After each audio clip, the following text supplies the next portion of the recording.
Hello students, myself Indu Jaiswal. Today I will teach about pro forma of introductory skill. पिछली video में हमने देखा था कि प्रस्तावना कौशल क्या होता है, उसके विभिन्न प्रकार के उद्देश्यों को जाना, उसके घटकों को जाना, अवलोकन सूची कैसे बनाई जाती है उसके बारे में जाना। आज हम देखेंगे कि प्रस्तावना कौशल की सूक्ष्म पाठ योजना कैसे बनाई जाती है।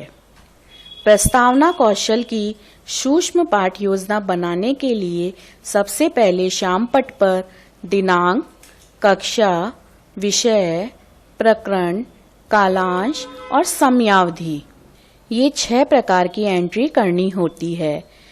उसके बाद प्रस्तावना प्रश्न बनाने के लिए एक 3 कॉलम का बॉक्स बनाया जाता है, जिसमें सबसे पहले क्रम संख्या, दूसरे कॉलम में छात्राध्यापिका या फिर छात्राध्यापक क्रिया और तीसरे कॉलम में विद्यार्थी क्रिया लिखना होता है।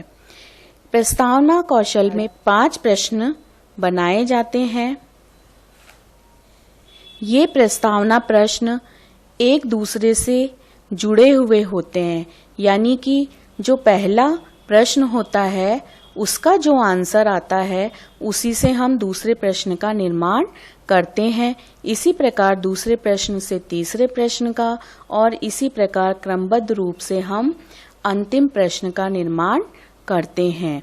अंतिम जो प्रश्न होता है वो एक तरह से समस्यात्मक प्रश्न होता है, जिसका विद्यार्थी उत्तर देने का प्रयास करते हैं। यहाँ पर हम सामाजिक ज्ञान की प्रस्तावना कौशल की सूक्ष्म पाठ योजना देखेंगे। यहाँ पर हमने पहला प्रश्न बनाया, प्राचीन समय में विद्यालय को क्या कहा जाता था, तो विद्यार्थी इसका उत्तर देंगे पाठशाला। फिर यहाँ पर हमने पाठशाला शब्द का प्रयोग करते हुए दूसरे प्रश्न का निर्माण किया। बालक की प्रथम पाठशाला क्या होती है, इसका उत्तर आया परिवार। फिर हमने इस आंसर से तीसरे प्रश्न का निर्माण किया, परिवारों से मिलकर क्या बनता है, समाज। समाज शब्द का प्रयोग करते हुए हमने 4th प्रश्न बनाया, प्राचीन समाज में कौन सी कुप्रथाएं प्रचलित थी, तो विद्यार्थी उत्तर देंगे सती प्रथा, पर्दा प्रथा, बाल विवाह, और भी प्रथाओं का जिक्र हो सकता है। फिर यहाँ पर हमने 5वें प्रश्न का निर्माण किया कि सती प्रथा के विषय में आप क्या जानते हैं। तो जैसा मैंने पहले भी बताया था कि जो अंतिम प्रश्न होता है वो बालकों के लिए एक तरह से समस्यात्मक प्रश्न होता है, जिसका विद्यार्थी उत्तर देने का प्रयास करते हैं। अलग अलग बीएड महाविद्यालयों में इनका प्रारूप अलग अलग तरह का होता है। जो अंतिम प्रश्न होता है वो समस्यात्मक प्रश्न होता है, तो कई जगह समस्यात्मक प्रश्न ही लिखा जाता है, लेकिन कई जगह लिखा जाता है कि विद्यार्थी उत्तर देने का प्रयास करेंगे। जब हम पूरे 5 प्रस्तावना प्रश्न का निर्माण कर लेते हैं तो जो अंतिम प्रश्न होता है वो प्रकरण से संबंधित होता है।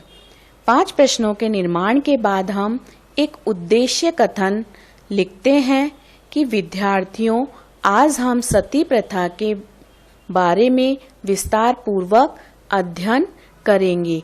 यह कहते ही हम प्रकरण का नाम लिख देते हैं, और यहाँ सबसे जरूरी जो बात ध्यान देने वाली है वो यह है कि जब हम प्रकरण का नाम लिखते हैं तो उसके नीचे अंडरलाइन कर देते हैं। यही हमारी प्रस्तावना कौशल की सूक्ष्म पाठ योजना होती है। आज हमने यहाँ पर सामाजिक ज्ञान के विषय की प्रस्तावना कौशल का निर्माण किया। नेक्स्ट वीडियो में हम अलग अलग सब्जेक्ट की अलग अलग प्रस्तावना कौशल सूक्ष्म पाठ योजना का निर्माण करेंगे।